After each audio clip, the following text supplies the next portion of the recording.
Mərhəmətli və daim aşiq olan Rəbbimin adıyla. Axşamınız xeyirli olsun, əziz və dəyərli görüş iştirakçıları və burada olmağınız da təsadüfi deyil. Həm Telegramdan, həm YouTubedan izləyən, dinləyən yoldaşlar əgər bəyənirlərsə və yaxud da ürəklərinə yatırırsa, bəyənsinlər və həm də izləsinlər, yəni subscribe etsinlər, üzv olsunlar ki, daha sonra da təkrar proqramlarımızda və görüşlərimizdə iştirak edə bilsinlər. Əgər ürəklərindən keçərsə, öz təcrübələrin, öz düşüncələrin, öz hisslərin də komment bölməsində yazsalar nə gözəl. Mövzuma başlamadan öncə nəzərə alaraq ki, bizə yeni qoşulan yoldaşlarımız var, ona görə özümə lazım bildim ki, qısa olaraq özüm haqqında bir tanışlıq verim. Adım Aqil Əhməddir, psixologiya üzrə fəlsəfə doktoruyam, sahəm health psychology gedir, yəni sağlamlıq psixologiyası gedir. Lakin mənim ilk təhsilim ilahiyyat üzrə olub, yəni 14 yaşımdan ilk akademik təhsilim başlayıb. Lakin 24-25 yaşından sonra artıq bir növ psixoloji sahə mənim üçün daha cəlb edici olub. Bu da buna görə ki, bir sıra mövzularla, yəni ilahiyyat mövzularında bir sıra məsələlərlə qarşılaşırdım. Xüsusilə də bu kəlmə ki, insan sanki Allahı axtarır və o Allahı tapmaqlıq, mən ərəfə nəfsə fəqət ərəfə Rəbbə. Hər kəs öz nəfsin tanısa, özün tanısa, Rəbbin tanıyar. Bu düşüncələr məni ilahiyyat təhsilimi bitirdikdən sonra, yəni magistraturaya qədər ilahiyyat təhsilimi bitirdikdən sonra məndə bir maraq yarandı ki, yox, mən özümü tanımalıyam. 1-2 ilə yaxın fasilə verdim, yəni ümumiyyətlə heç bir təhsil almadım. İnzivaya çəkildim və ikinci magistratura təhsilimi psixologiya sahəsində educational psychology üzrə, yəni təhsil psixologiyası üzrə davam etdirməyə başladım. Təhsil psixologiyasını bitirdikdən sonra, yəni birləşik, yəni bitirdikdən də arasında fasilə olmadan klinik psixologiyanın davamı olan health psychology, yəni sağlamlıq psixologiyasında doktorantura təhsilimi bitirdim. Həmd olsun Allaha, bu illər ərzində düşünürəm ki, bu insan dəryasından özümə görə bir damla da olsa götürə bilmişəm. Xüsusilə də özünə dərk mövzusunda, özünü tanıma mövzusunda və əsas fəaliyyət dairəmdə, yəni məşğul olduğum, sevdiyim resurs sahəsi, araşdırma sahəsi də məhz insanın özünü, emosiyalarını, davranış səbəbləri üzərində təhqiqlər aparıram. Və bu təhqiqlər davam edir. Düşünürəm ki, ömrümün sonuna qədər də bu yolda hərəkət edəcəm, əgər Rəbbim mənə fürsət verərsə və bu yolda sabit qədəm edərsə. Biz insana bədən, zehin və ruh bölgüsü ilə baxırıq. Yəni insan 3 bölgüdən ibarətdir, 3 varlıq sahibidir. Bu 3 varlığın biri bizim zahiri bədənimizdir. Bizim mind body deyirlər buna, yəni düşüncə bədəni. O da özünə görə bir bədəndir, bir forması var, bir mahiyyəti var ki, bu haqda da bizim öncəki bölümlərdə də, təlimlərdə də çıxışlarımız olub. Digər bir bölümdə insanın ruh bölümüdür ki, yəni mənəviyyat hissəsi. Və həmçində elmi mövzularda da, yəni elmi psixologiyada da bizim yanaşmamız BPCSS modelidir. Yəni bio, psixososial və spiritual mövzular. Bu 4 bölgü insana bütöv şəkildə baxmağı yaradır. Və elə ki, biz insana bütöv şəkildə baxa bildik. Yəni bir tərəfli baxmadıq, sadəcə bədən kimi baxmadıq, sadəcə maddi varlıq kimi deyil və yaxud da sadəcə emosional varlıq kimi, sadəcə sosial varlıq kimi də baxmadıq da, bəlkə bunun toplum formatında, yəni həm mənəvi cəhətdən, həm sosial cəhətindən, həm fiziki cəhətindən, bioloji cəhətindən və psixoloji cəhətindən nəzər etməyə başladıqda, o zaman artıq insanı görmək yox, insana sistematik şəkildə baxmağı bacaracağıq. Və 2025-ci ildə biz Ruhun 4 fəsli təlim proqramımız var idi. Düşünürdüm ki, həm universitet səviyyəsində tələbələrlə qarşılaşarkən, yəni həm bakalavr tələbəsi, magistratura tələbələri və yaxud da psixologiyanı bitirib artıq 3 ildir, 5 ildir fəaliyyət göstərən insanlarla, həmkarlarla danışarkən bu boşluğu açıq-aşkar bildirirdilər. Yəni siz də özünüzə sual verə bilərsiniz. Burada olmağınız təsadüfi deyil. Ola bilər ki, psixologiya sahəsi sizə maraqlıdır. Ola bilər ki, hətta psixologiya sahəsində məşğul olursunuz. Lakin əsas məsələlərdən biri budur ki, və ən çox verilən suallardan, ciddi suallardan biri, boşluqlardan biri buydu ki, yəni təhsil sistemində olan boşluqlardan biri buydu ki, bizə terminlər öyrədilir, bizə hər hansısa bir kitablar, hər hansısa bir nəzəriyyələr öyrədilir. Lakin bu bilikləri biz real həyatımızda necə tətbiq etməliyik? Onu necə həyata keçirməliyik? Və bunun bir növ bu terminlərin istifadə qaydaları nədir? Bunlar haqqında sanki ciddi boşluqları var ki, insanlar icra edə bilmirlər bunu həyatlarında. Və yaxud da davranışlar mövzularında biz bir çox şeyləri bilirik. Yəni əslində məsələ bilib bilməmək deyil. Bu hətta xəstəliklərdə də belədir. Həm fiziki, bioloji xəstəliklərdə, həmçində psixoloji xəstəliklərdə də belədir ki, yəni hər kəs öz dərdin, öz xəstəliyin bilir əslində, elədir. Məsələ bilib bilməmək deyil. Və hər bir xəstə kimi və bu xəstəlik qeyd elədiyim kimi, hətta əxlaqi cəhətdən də belədir ki, hər kəs istəyir ki, xəstə olmasın və yaxud da istəyir ki, sağlam olsun. Deməli, məsələ nə bilib bilməmək deyil, məsələ istəyib istəməmək də deyil. Məsələ bir növ proqramda və məsələ bir növ insan strukturunun qurulmamasındadır. Və bu ciddi sual. Mən bilirəm necə münasibətli olmalıyam, mən bilirəm öz emosiyalarımı necə kontrol etməliyəm. Bununla bağlı videolara qulaq asmışam, təlimlərdən keçmişəm, 5 dənə, 10 dənə kitab oxumuşam. YouTube-da doludur, belə deyək də, muizələrdən tutmuş elmi çıxışlara qədər dinləmişəm. Lakin real hadisələrdə, yəni o reaksiya anında bütün o bilgilər sanki zehnimdən silinib gedir. Özümü necə həyata keçirməliyəm, yəni necə orada reaksiya verməliyəm, sanki heç nə bilmirəm. Sanki olan bədəvi bir insan, ibtidai bir insan, həmin o mağara adamı, elədir.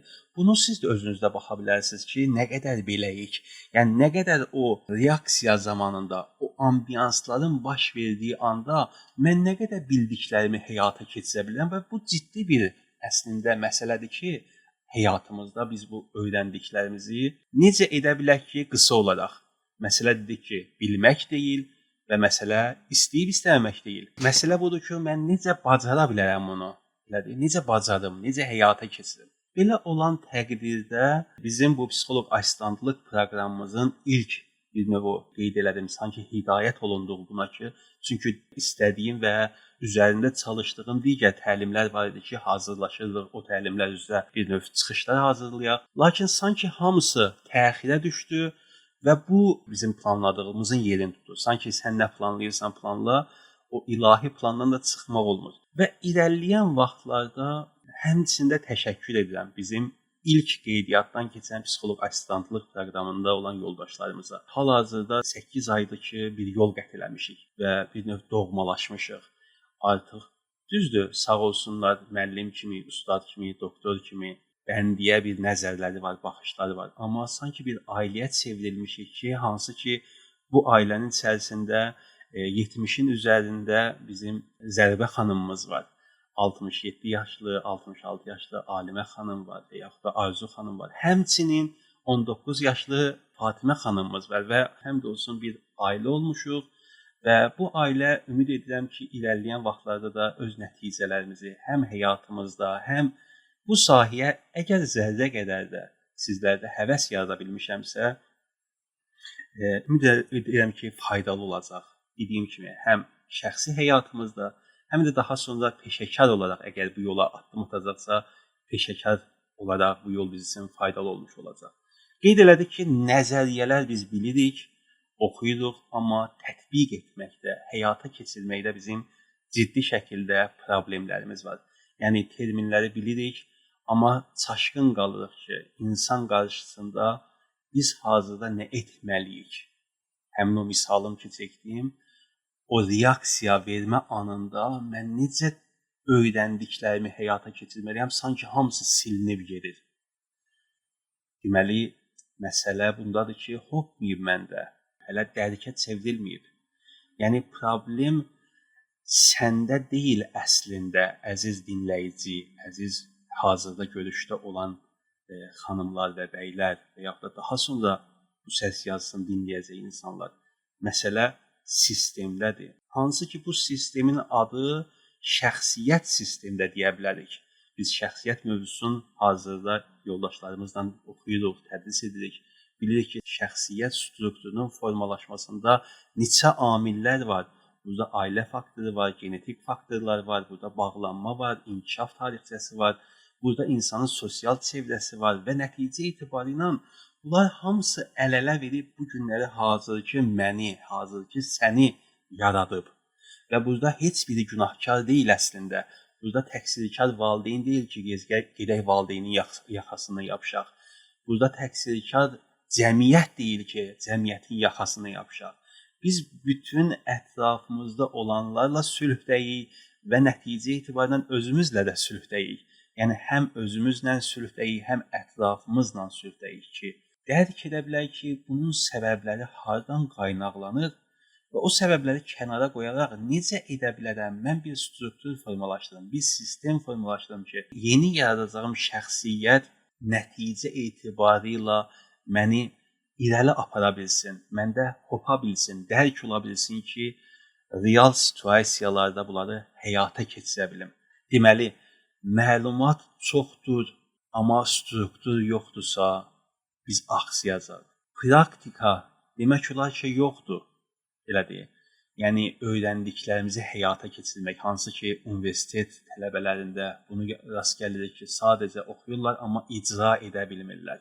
Və yaxud da təhlükəsiz öyrənmə mühitinin mövcud olmaması.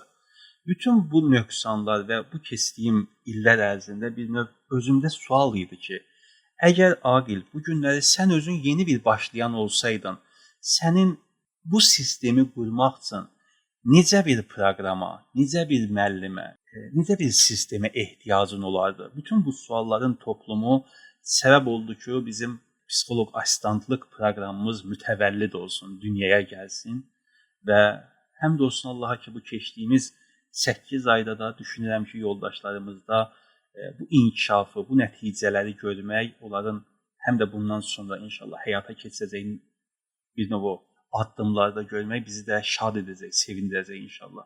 Və buna görə də biz çalışdıq ki, bu bilgiləri həm sadələşdirək, yəni sadəcə elmi terminoloji mövzularda əzbərləmək olmasın və ancaq məlumat toplumu olmasın, məlumat çoxluğu bizə lazım deyil. Bizə lazımdır ki, o kitab cümlələrin necə həzm edə bilək. Daha sonra biz bu mövzuları necə sintez edə bilərik milli mənəvi dəyərlərimizə, yəni necə edə bilərik özümüzünkiləşdirək bu mövzuları. Çünki bu mövzular bizə yad olmamalıdır. Elə ki, özümüzünkiləşdiyi, dərk edə bildik. Əgər mövzu, bu nəzəriyyə qərb alimlərinə nəzər etsə, baxaq görək şərq alimləri buna nə deyir? Bunların sintezini quranda mənim inanclarımda bunun yerinədir. Əgər o inancların məhdudiyyətləşdirici inanclardırsa, yəni bir növ mənim üçün tormuzdursa, yanlış inanclardırsa, onları islah edim. Yox, əgər güclü inanclardırsa, məni həyatda sürətimə səbəb olursa, inkişafıma səbəb olursa, necə edim onu daha da gübrələndirim, onu daha da günəş kimi ona bəhər verə bilim. Buna görə deməli bizə məlumatları birinci növbədə dərk etmək lazımdır, sadələşdirmək lazımdır. Daha sonra bu bilgilərdə qalmır. Biz edə bilək, bunları praktik edə bilək və bunun üçün də bizim dərslərimizdə case oyunları var, yəni nümunə oyunlar var ki, yoldaşlarımızın biri olur, məsələn, xəstə rolunda, biri olur asistant rolunda, biri olur psixoloq rolunda və öz nəzarətim altında bunları praktik edirlər. Yəni hər öyrəndiyimiz dərsi əgər mən emosional refleksiya etməliyəmsə, necə refleksiya eləməliyəm, necə dinləyici olmalıyam, necə aktiv qulaq asmalıyam, mimiklər mövzusunda, bədən dili mövzusunda nələrə diqqət etməliyəm və həmçinin də ciddi məsələlərdən biri budur ki, hansı ki, universitetlərin boşluqlarından biri. Əgər bir insan özü emosional insansa, xüsusilə də xanımlarımız emosionaldır. Əgər bir insan gəlib buna yaxınlaşıb və deyirsə ki, mənim problemim var, dərdim var, öz dərdini danışmaq istəyirsə, necə ona qarşılıq verməlidir, necə ona münasibət saxlamalıdır? Əgər bir insan öz sərhədlərini tanıya bilməsə, bizim bir misalım, metaforik olaraq bir bənzətməmiz var idi, şama bənzədirdik bunu. Dedik ki, şam əgər həddindən artıq yaxınlaşsan, yandıracaqsan həm özünü, həddindən artıq uzaqlaşsan da söndürəcəksən. Yəni, biz elə etməliyik ki, o şam əlimizdə olaraq işıq verə bilək, yəni o balansı qoruya bilək. Ona görə həm şəxsi həyatımızda bizə müraciət edən, əlaqədə olduğumuz insanlarla, ailəmizlə, övladımızla, yaxın qohumlarımızla necə münasibət saxlayaq ki, öz sərhədlərimizi tanıyaq, icazə verməyək bizim sərhədlərimizi pozsunlar. Həmçində biz də başqalarının sərhədlərinə hörmət edək və onlara təcavüz etməyək. Buna deyilir emosional yetkinlik. İnsan bir bioloji olaraq yetkinliyə çatır. Məsələn, qız uşaqlar 9-13 yaş məsələn, oğlan uşaqlar 14-15 yaş kimi bioloji bir yetkinliyə çatır. Amma psixoloji və emosional yetkinliyin də bir yaşı mı varmı? Emosional yetkinliyin yaşı hələ budur ki, biz nə qədər öz duyğularımıza hakimik, nə qədər özümüzü tanıya bilirik və idarə edə bilirik. Həmçinin başqalarının emosiyalarını nə qədər tanıyırıq bir insan olaraq və nə qədər öz sərhədlərimizə riayət edə bilirik və başqalarının sərhədlərinə təcavüz etmirik. Bütün bunların hamısı bizə səbəb olur ki, biz öyrəndiklərimizi dərslərimiz boyunca praktik eləyək və yenə də xidmət edib həmin o dərs kəlməsinə özümüzdə hopdura bilək. Və daha sonra təhlükəsiz öyrənmə mühitinin yaradılması idi ki, bizim öncəki bir növ bizim ilklərimiz, ilk tələbələrimiz təhlükəsiz bir mühit yaratdı. Belə bir ideyamız formalaşdı ki, öz aramızda bir müzakirə qrupu yaradaq. Yəni dərsləri oxuduqdan sonra səhərsi gün, birisi gün öz aramızda bir vaxtlar təyin edək. Kimisi məsələn səhər vaxtı uyğundur, kimisinə günorta vaxtı uyğundur, kimisinə axşam vaxtı uyğundur. 3 nəfər, 5 nəfər, 10 nəfər aralarında razılaşaraq vaxtlar təyin edirlər və dərsdə öyrəndiklərini tətbiq edə bilirlər. Və bu tətbiq etmə bir-birlərini qınamaqla yox, bir-birlərini ələ salmaqla yox, bəlkə bir-birlərinin inkişafına səbəb olmaq üçün, yəni həmin o təhlükəsiz mühitin olması. Yəni elə bir mühit yaradaq ki, orada biz səhv etməkdən qorxmayaq, orada qızarmaqdan qorxmayaq. Biz gələk danışmağa, orada qızarmaq üçün gələk, orada səhv etmək üçün gələk.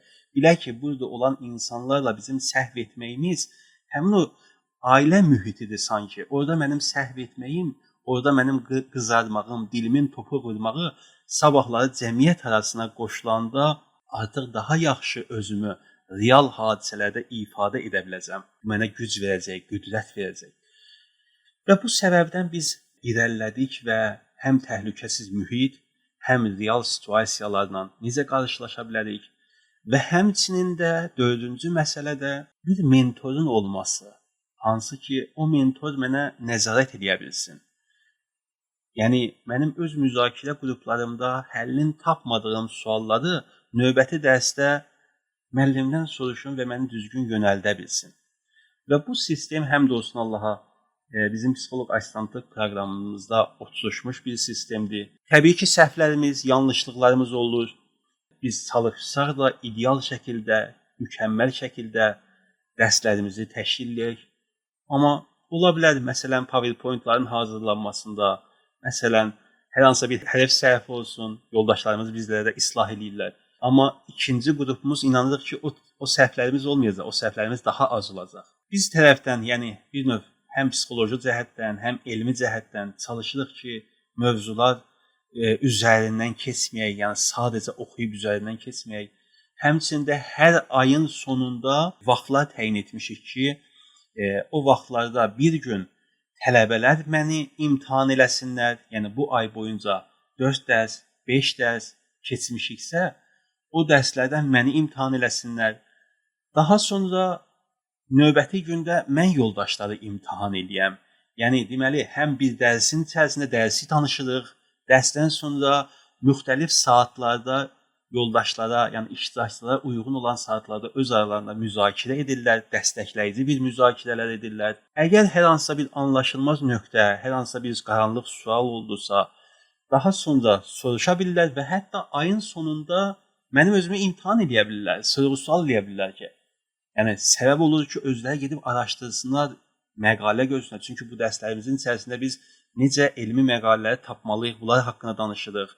Necə süni intellektdən, ChatGPT kimi, Gemini kimi və ya digər saytlar, hazırda süni intellektlər ki var, Google-dan necə istifadə etməliyik ki, elmi məqalələri tapaq və onlardan, əgər hətta dil bilgimiz də yoxsa, fərqi yoxdur, ola bilər kimsə desin ki, mənim ingilis dilim yoxdur. Biz bunları rahat şəkildə öz dilimizə çevirə bilirik və özümüzü inkişaf elətdirə bilirik və daha sonra onları müqayisə edə bilirik bir-birinə. Və hazırda bizim dərslərimiz, yəni psixoloq asistantlıq proqramının ilk tələbələrinin gəlib çatdığı mərhələlər şəxsiyyət pozğunluqları haqqında müstəqil olaraq gedib araşdırma edə bilirlər. Yəni hər dərsin növbəti çıxışında, məsələn, əgər bu günləri paranoid şəxsiyyət pozğunluğundan danışırıqsa, şizoiddən danışırıqsa, şizotipaldan danışırıqsa, özləri də müstəqil şəkildə araşdırma edib və təqdim edə bilirlər öz başa düşdükləri dildə. Və bunlar çox gözəldir və irəliləyən vaxtlarda da bunu inkişaf etdirəcəyik ki, digər necə araşdırma edə bilər, digər bu araşdırmalarımızın keyfiyyətini necə artıra bilərik. Buna görə də bizim bu keçdiyimiz dərs sistemi kurs deyil əslində. Bu istəyirəm ki, yoldaşlarımız diqqətlə fərqinə varsınlar. Bu sadəcə bir kurs deyil. Bu bir transformasiya proqramıdır. Yəni, əksər proqramlar, əksər tədrislər, istər universitet səviyyəsində və yaxud da kurslarda insanlara terminlər öyrədirlər. Lakin biz burada necə düşüncə sistemini öyrədirik, necə düşünməlidir insan, necə düşüncə sistemini formalaşdırmalıdır, insan varlığına, insan anlayışına sistematik baxışı öyrətmək istəyirik. Qeyd etdiyim zehin, bədən və ruh anlayışında necə edə bilərəm? Mən ümumiyyətlə müşahidəçi ola bilərəm. Müşahidəçi olmaqla insan öz varlığında olan bu üç mahiyyətin dərkinə çıxarıb çatsın. Və nəticə etibarən bizdə klinik düşüncə formalaşır. Və bu sadəcə öyrətmir, bəlkə dəyişdirən, insan düşüncəsini dəyişdirən bir sistemdir. Və həmçində bizə analiz etməyi öyrədir. Yəni, hər oxuduğumuzu qəbul etmirik. Bizim burada etiraz etmək kimi bir haqqımız var. Yəni, bu dərslərdə yoldaşlarımız sadəcə dinləyici deyirlər. Bu da bir monoloq deyil, ancaq müəllim burada danışsın. Bizim dərs strukturumuz çalışır ki, dialoq şəklində olsun. Və bu etiraz etmələrin olması, yəni tənqidi düşüncənin formalaşması bizi inkişaf elətdirəcək müstəqil həyatımızda belə. Deməli, bilməklə anlamaq arasında, dərk etmək arasında yerlə göy qədər fərq var. Biz bu fərqin fərqindəyik və istəyirik ki, sadəcə bilmək yox, bəlkə anlayıb, bəlkə dərk edək. Dərk etməklə bağlı bizim yoldaşlarımız bilirlər. Dərk etmək ərəb mənşəli bir sözdür, dərəkə kəlməsindəndir. Yağış yağdıqdan sonra suyun yumuşaq torpaqda cəzb olmasına, hopmasına deyirlər. Və bizim ədəbiyyatımızda da bu formatda işlənir. Yəni bizim öyrəndiklərimizin əgər bizdə hopa bilirsə, canımıza, qanımıza hopa bilirsə, yəni artıq özümüzünkiləşə bilirsə, özümün ola bilirsə, bu zaman olur həmin o dərk kəlməsi. Yaxşı, bu proqramda biz nələri dəyişəcəyik? Əvvəlki slaydda göstərdim ki, dəyişmək prosesi gedir burada. Burada düşüncəmiz dəyişir, ünsiyyətimiz dəyişir, həmçində inanclarımız dəyişir. Yanlış inanclarımızı tapa bilirik, məhdudlaşdırıcı inanclarımızı tapa bilirik, həyatda bizə tormuz olanları tapa bilirik, ünsiyyət xətalarımızı tapa bilirik və çalışdığımız qədər, bacardığımız qədər o xətalarımızı aradan qaldırmağa çalışırıq. Çünki inkişafın, sağalmağın, şəfanın birinci addımı aydınlanmaqdır, agahlıqdır. Agahlıq qaranlıq otaqda yanan işığa bənzəyir. İnsan qaranlıq otağa girəndə hər şeyə dəyir, vurur, aşırır, dağıdır, elədir. Amma elə ki, əlin divara sürtdü, məsələn, işığın pulsatorunu tapdı və işığı yandıra bildi, bir anlıq hər tərəf aydınlanca artıq bilir stol hardadır, qab hardadır, divan hardadır. Dahi bilir məsələnin nə olduğunu. Ona görə biz istəyirik ki, o işığı yandıra bilək, o agahlığa çata bilək. Əslində, bu davranışlarımızın səbəbini bilək. Həmçinin həyatımızda olan insanların davranışlarının səbəbini bilək. Bilək ki, bu insan əslində çətin insan deyil, qəliz insan deyil, ağır insan deyil, qəribə insan deyil. Bu insanın struktur formasını bilə biləcəyik ki, bunun inkişaf tarixi nə olub, bağlanma modeli nədir? Və bu sistemin formalaşması, qurulması insanın həyatını rahatlandırır. Artıq müqayisəyə girmir, artıq günahlandırmağa girmir, artıq davada olmur. Öncə istifadə etdiyim kəlmə ki var idi, biz həm özümüzlə sülhdəyik, həm də ətrafımızla sülhdəyik. Bu daxili sülhə çatmaq bizim əsas missiyalarımızdan birindədir. Özünüzə sual verə bilərsiniz ki, bu proqram mənim üçündür ya yox? Çünki mənim nəzərimdə bu proqram hər kəs üçün deyil. Bu proqram kimlər üçündür? Əgər sən dərin öyrənmək, bura qədər qeyd etdiyim və bizim o ilk tələbələrimizin ki, addımı atdı və mən onları niyə görə təqdir edirəm, niyə görə onlara həmişə minnətdarlıq bildirirəm? Çünki düzdür, biz ruhun 4 fəsli təlimində bizim bir aylıq təlimimiz olmuşdu. Bir çox tələbələrimiz oradan və yaxud da digər tələbələrimiz qoşulmuşdu. Bilmirdilər ümumiyyətlə bu dərsdə nə keçəcəklər. Adın görür ki, psixoloq assistantlıq proqramı. Bilmir nədir. Və bilməyə bu yola qədəm qoydular. Belədir. Buna deyirlər bilmədən inanmaq. Və bu bilmədən inanmaq məni tərəfdən çox dəyərlidir və qiymətlidir. Və buna görə də mən də onları qiymətləndirirəm, onları daim təşəkkür edirəm. Bu yolda tək qoymadıqları üçün, bu yolda mənə o istiliyi verdiklərinə görə varlıqları ilə, dərslərə davamiyyət göstərməkləri ilə, dərsləri ciddi şəkildə öz aralarında müzakirə etməklə, yoldaşlarımız var idi, mənə səs yazılarını yollayırlar. Mən adətən onları təkrar dinləyirəm. Təşəkkür edirdi. Deyirdi ki, ustad, mən deyir artıq sanki psixoloq assistantlıq proqramı mənim həyat tərzim olub. Yəni gün ərzində demək olar ki, mən ən çox saatlarımı bu dərsləri ya oxuyuram, ya xanımlarla müzakirə edirəm və yaxud da araşdırıram. Sanki çevrilib həyat tərzimə. Həmd olsun Allaha. Bizim duamız budur ki, doğrudan da o bayaq dediyim o agahlıq işığı yansın içimizdə. Həyatımız rahatlansın müxtəlif sahələrdə. İstər mənəvi cəhətdən, istər sağlamlıq cəhətdən, istər münasibətlərdə, istər zənginlikdə, istər təhsil və agahlıqda o aydınlıq bizə gəlsin, o rahatlıq bizə gəlsin. Bizim də istədiyimiz budur. Əgər siz də o insanlardan olmaq istəyirsinizsə və dərindən öyrənmək istəyirsinizsə, deməli bu proqram sizin üçündür. Öz üzərinizdə işləməyə və dəyişməyə hazırsınızsa, sizin üçündür. Real klinik situasiyalarda özünüzü sınamaq istəyirsinizsə, yəni qorxmayın bundan. Dediyim kimi, bizim xanımlardan var idi, ilk dəfə idi ümumiyyətlə psixoloji mövzulara qoşulur. İndi hal-hazırda məsələn daha sonra söz verərkən danışacaqlar. İlk dəfə idi psixologiya dərsinə qoşulurdu. Və yaxud da xanımlar var idi ki, 5 ildir, 4 ildir özü psixoloq kimi fəaliyyət göstərir. Fərqi görə bilirsiniz siz buna. Eyni o yaş fərqi kimi. Bəzi yoldaşlar var idi ki, özü 3-4 ildir psixoloq kimi fəaliyyət göstərir.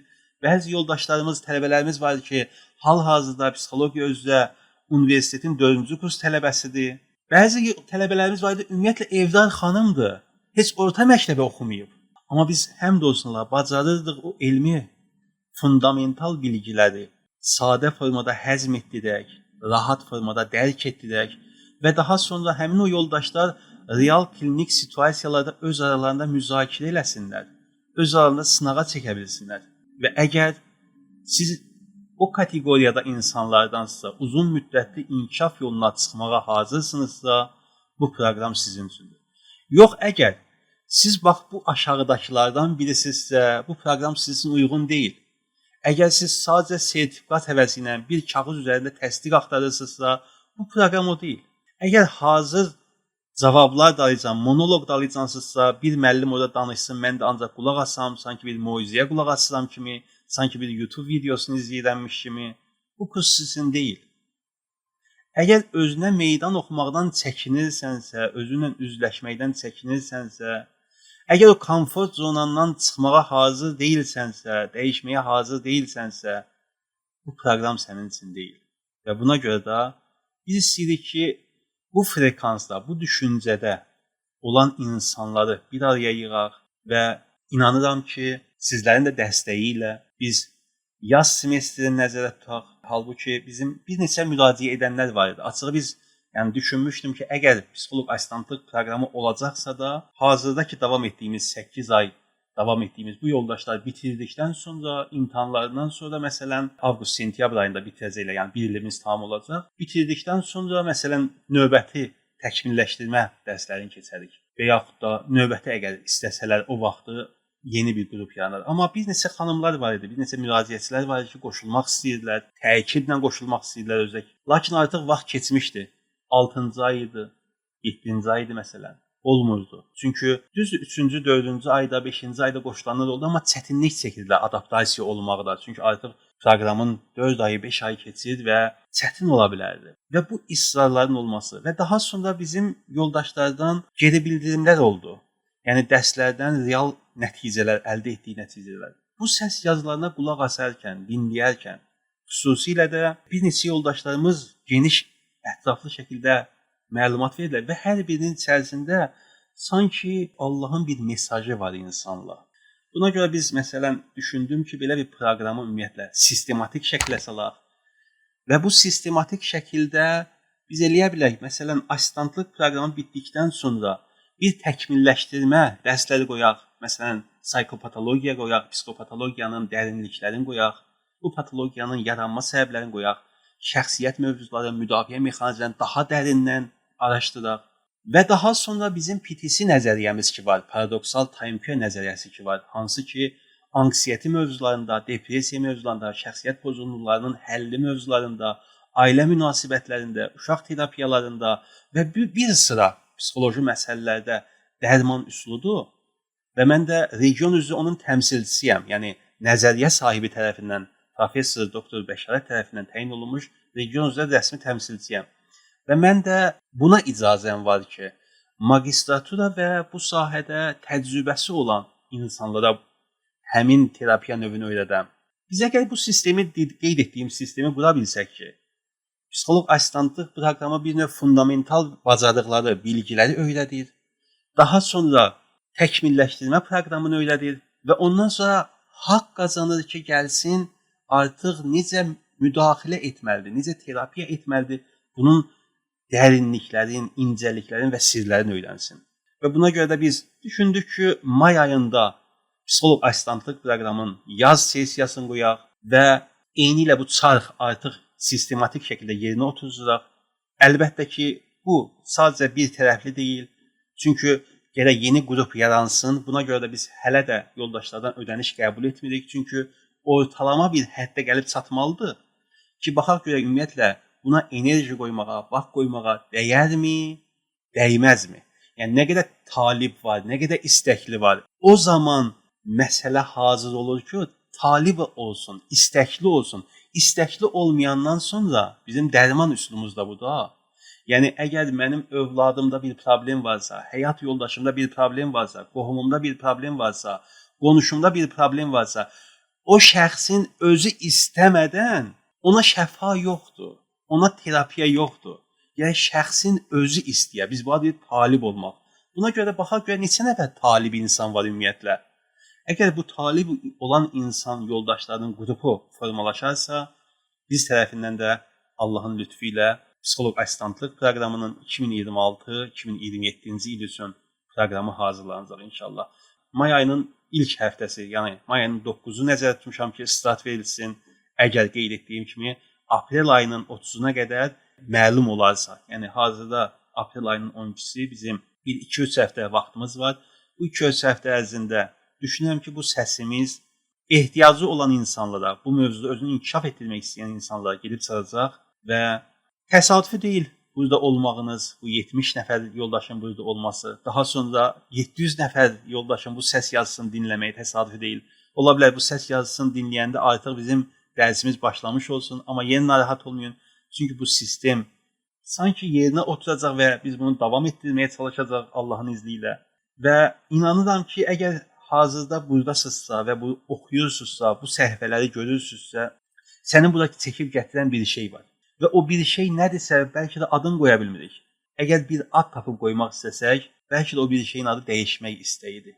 Və bu dəyişmək istəyi də sənin başlanğıc nöqtən ola bilər. Ümid edirəm ki, komfort zonamızdan çıxa bilək. Ümid edirəm ki, qeyd etdiyim kimi, inkişaf şövqü, həvəsi içimizdə sönməsin, alovlansın və səbəb olsun ki, özümüzü, həyatımızı istər mənəvi cəhətdən, istər sağlamlıq cəhətindən, istər münasibətlər cəhətindən bizim həyatı olan həyatımızın 6 bölümləri ki var. Mənəviyyat, sağlamlıq, münasibətlər, təhsil və agahlıq, biznes və gəlirlər və həmçində istirahət və əyləncə. Bu həyatımızın 6 bölümündə əgər inkişaf istəyiriksə, əgər insana baxışımız bədən, zehin və ruh anlayışı ilə həm bioloji olaraq, həm psixoloji olaraq, həm sosial və spiritual olaraq, mənəvi olaraq yanaşmaq istəyiriksə, bu təlim proqramı sizə dəstək olacaq. Təşəkkür edirəm dinlədiyiniz üçün. Mən söz verəcəm burada. Hər biri 1 dəqiqə müddətində fikirlərini bildirərlər. Ondan sonra əgər yeni iştirakçılardan sualı olan olarsa, suallarını verərlər. Olmasa bir neçə suallar ki gəlib, mən onları cavablandıracağam və görüşümüzü tamamlayacağam. İlk dəfə bura qoşulanda ən birinci qoşulan tələbələrdənəm. Yəni ümumiyyətlə psixologiya haqqında heç bir elmi bir məlumatımız da yox idi. hələ nəyə qoşuluruq deyə onu da belə bilmirdik. Ancaq yenə də iştirak etməyə, yəni özümüz istədik ki, burada bir elmi artıraq. Hətta biz ilk dəfə niyyət qoyanda belə siz soruşmuşdunuz ki, yəni nə üçün qoşulursunuz?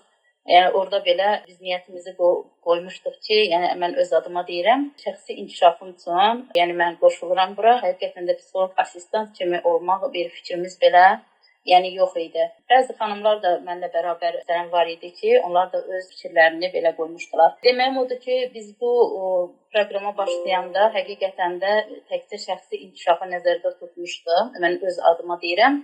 Amma proqramın içində o qədər gözəl şeylərə toxunuldu ki, o qədər yəni dəyərli bir şeylər əldə elədik ki, indiyə qədər həqiqətən də yəni mən bu gün təsadüfən keçmiş dərslərə geri döndüm, yazdıqlarıma baxırdım.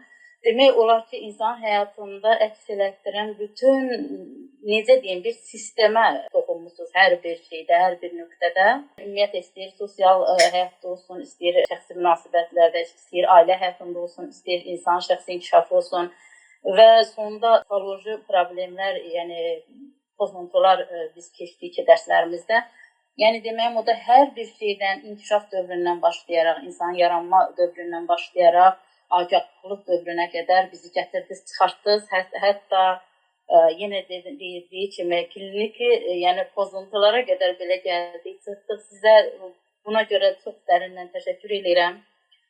Doğrudan da çox böyük bir layihədir. Yəni biz bunu bu qədər böyük bir layihəni sözün düzü nəzərdə tutmamışdıq.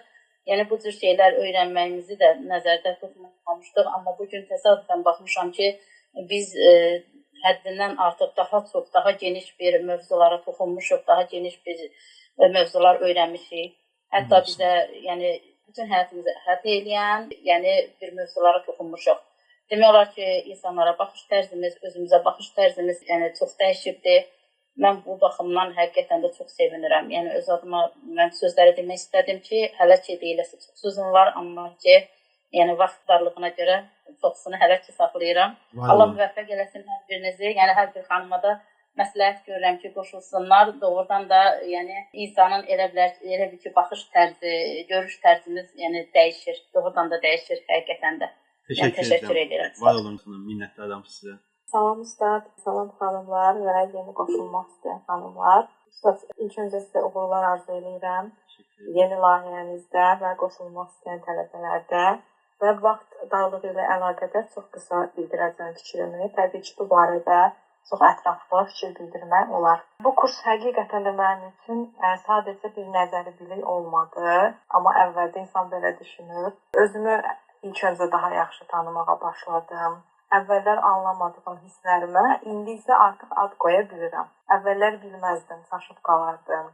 Və bu da mənə, bu hisslərə ad qoymaq isə mənə artıq hadisələrə daha şüurlu yanaşmağa kömək olur. Və daha şüurlu yanaşanda da sakitli və balanslı olmağın mən nəticəsini görürəm. Və əslində bu dərslər mənə göstərdi ki, insan özünü tanımadan həyatını dəyişə bilməz. Mən burada yəni həm özümü anlamağa başladım və həyatımda da həqiqətən real dəyişikliklər gördüm. Və sizin sayənizdə, bu kursun sayəsində həqiqətən həyatımda dəyərli dostlar, dəyərli xanımlar qazandım. Təşəkkür edirəm. Var olun, təşəkkür edirəm. Salam ustad, hər vaxtınız xeyir olsun. İlk öncə onu demək istəyirəm ki, bura bizi gətirən təsadüfdür, yoxsa yox. Mən fikirləşirəm ki, bizim kamilliyə olan bəlkə eşqimizdir bizi bura gətirən, özümüzü dərk etməyə. Mən burada nəinki, yəni psixoloji cəhətdən, həm dini cəhətdən, həm psixoloji cəhətdən, hər cəhətdən aydınlandım. Bu, istər sizin kitab mütaliələriniz olsun, istər müsətin dərslər olsun. Doğrudan da çox aydınlandım və ən əsası mənim başqalarında gördüyüm günahların əslində özümdə olduğunu niyə görə? Çünki sərhəd qoya bilməmişəm. Mən özüm icazə vermişəm insanlar məni incitsin. Və bağışlamaram dediyim insanları artıq belə rahatlıqla bağışlamışam. Çox belə necə deyim, dərin bir huzura qovuşmuşam deyə bilərəm. Təşəkkür edirəm. Yəni bunun üçün sizə sonsuz təşəkkür edirəm. Və bu doğrudan da çox aydınlanma, çox fərqindəlik yaratdı məndə. Çox təşəkkür edirəm. Sizə nə qədər təşəkkür etsəm, azdır. Təşəkkürlər. Minnətdaram, təşəkkür edirəm sizə. Salam, axşamınız xeyir, Agil müəllim Axşamınız xeyir olsun. və burada olan hər kəsi salamlayıram. Mən belə deyim, mən özüm bu dərsin adını insanlıq məktəbi qoymuşam. Niyə görə belə qoymuşam? Çünki hansı ki insanın zehninin işləmə mexanizmini öyrənməsi çox gözəldir. Həyatımda demək olar ki, insanlardan artıq əlimi çəkmişəm. O insanları göstərən barmağı özümə döndərmişəm. Çünki belə burada bir şey tapmışam ki, məndədir. Mən düzəldikcə ətraf düzəlir. Mən sağaldıqca ətraf sağalır. Burada gözəl bir bağ var. Yəni bu nə bağıdır bilmirəm, amma gözəl bir bağ var ki, mən düzəldikcə mənim xəbərim olmadan ətraf özü sağalmağa başlayır. Və niyə də ki, ətrafı sağaltmaq istəməyim. Amma bunun da yolu ilk öncə özümdən keçir. Özünü düzəltmək, sağalmaq, inkişaf etmək, mənfisini, müsbətini tanıyıb, müsbətlərini daha da yaxşılaşdırıb, mənfilərini inkişaf etdirmək istəyən hər kəs üçün çox gözəl bir təlimdir. Yəni qoşulsalar, çox gözəl şeylər əldə edəcəklər. Sizə təşəkkür edirəm. Mən xanımlarla müzakirələrimizdə danışanda mən deyirəm görünən Agil müəllimdir, görünməyən Allahdır. Çünki Allah bizlə məşğuldur. Mən bunu hiss edirəm. Həqiqətən də çox dərindən hiss edirəm bunu ki, yəni Rəbbim məşğuldur. Rəbbim burada hər birimizlə bir məşğuldur. Təşəkkür edirəm sizə. Çox deyiləsi çox söz var, amma vaxta girib digər xanımların haqqında da bilmək istəmirəm. Yeni qoşulanlara da, bu dərsi seçənlərə də uğurlar arzulayıram. Çox gözəl şeylər qazanacaqlarına qabaqcadan yəni bildirmək istəyirəm. Çox sağ olun, minnətdarım. Təşəkkür edirəm, var olun, minnətdarım. Salam, hər kəs salamlayıram. Mən bilirəm, burada hər birimiz danışsaq, en qədər bəlkə də Agil Ustaddan da çox danışarıq. Çünki o qədər ürəyimiz doludur və o qədər biz Ustadın özü də vurğuladığı kimi bəlkə də bir xüsusi gözləntimiz olmadan, xüsusi bir, sadəcə bəlkə də bir maraqdan, sadəcə bir inamdan yol alaraq qoşulduğumuz bu yolda o qədər bir fərqli, başqa bir fərqindəliklər yaşadıq ki, indi ürəyimiz hamımızın doludur və nə qədər danışsaq da əlbəttə ki, az olar və heç onun dəyərini də ötürə bilmərik. Çünki sözlər həmişə aciz olur bu yaşadığımız hisslərin müqabilində. Amma mən ən çox bir dənə bu məsələyə toxunmaq istəyirəm ki, demək ki, baxın, bir inancılı bir kəs kimi də 18 yaşından mən müdahil olmuşam və əlhamdülillah ki, ilk yaşlarımdan mən belə ilahiyyat dərslərinə qoşulmuşam. Və heç də mənim əqidələrim belə xurafalar falan belə üzərində oldu. Çox möhtəşəm müəllimlər Allah qarşıma çıxardı və çox kifayət qədər bazı bilgilər ələ gətirmişəm. Amma mən başa düşürdüm ki, həyatımda və kifayət qədər, yəni 26 il bundan qabaq oldu ki, bu hadisələr gözlərimizə getirəm. Və mən başa düşürdüm ki, bəzi şeylər şüar olaraq həyatımda var, bəzi şeylər mənim dilimdə var, sanki zahirdə, yaşayışımda var, amma nəsə bir boşluq var ki, mən onu doldura bilmirəm, o mənim qabağa getməyimə mane olur. Və bu yanlış inanclar idi ki, bu çox dəyərli bir başqa ustadımın da dərsində mən bunu oxuyurdum. Elə bilirdim ki, bu məndə deyildi, bu başqalarındadır sadəcə bu yanlış inanc. Məndə 100% hər şey qaydasındadır, çünki mən əqidəvi üzərində düzəltmişəm özümü. Amma ki, inandırım sizə ki, o afiyət deyilən bir şey var ki, günümüzdə ki, sağlam bədən, sağlam zehin və sağlam ruh. Həqiqətən ruh, zehin ki, onların ikisinin bizim bədənimizlə ruhumuz arasında çox önəmli bir körpünü daşıyır və biz bu sağlam zehni formalaşmadan nə sağlam bədənə qovuşa bilmərik, nə də sağlam ruha qovuşa bilmərik və sağlam zehnin də yolu məhz, mən belə başa düşdüm ki, psixologiyadan və məhz bu cür təlim psixologiyadan, indi başqa yerlərdə necə keçilir, mən bilmirəm, mənim ilk tanıdığım bu bir məktəbdir və həqiqətən bu bir məktəbdir və mən həqiqətən əmin idim ki, gedişatda artıq əmin oldum ki, bu bir silsilə bərəkəcək. Çünki belə bir şeylərə Allah mütləqdir ki, bərəkət verir. Yəni, o şüarlarımızın realizə ola biləcəyimiz bir yerdir ki, yəni biz inandıqlarımızın dərk eləməyimizin, Köstəbdə Əvacı da vurğuladı, çox kifayət edir. Çünki inanmaq və anlamaq başqa şeydir, eşitməyiz də eləmək. Amma dərk eləmək tamam başqa bir şeydir. Və dərk edib, onun sonra elə praktikaya keçirmək başqa bir şeydir. Onu dadmağı hər birinizə arzulayıram və əminəm ki, qoyulan qaydalara riayət olursa, yəni qısa bir müddətdə biz çox böyük bir fərqindəlik və bir-birimizdə müşahidə edirik ya o fərqindəliyi. Biz bu praktikalarda yəni, tam fərqli bir insanlarla yola çıxmışıq, tam başqa bir insanlara dönüşmüşük.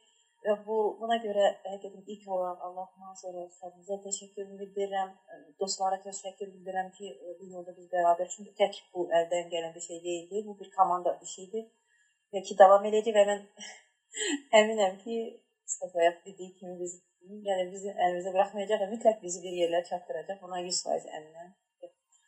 Ona görə də Allahdan müvəffəqiyyət diləyirəm ustada və inşallah gələcək tələbələrə və bizim özümüzə də. Çox sağ olun. Var olun, təşəkkür edirəm. Əgər içinizdə özünü hazır bilən, bu yola qədəm qoymaq istəyən insanlar yaranacaqsa, biri çıxacaq ki, o istədiyinizi versin. Yetər ki, siz istəyəsiniz. Düşünürəm ki, burada qaranlıq bir şey qalmadı. Bugünkü görüş bir növ aydınlatma görüşü idi.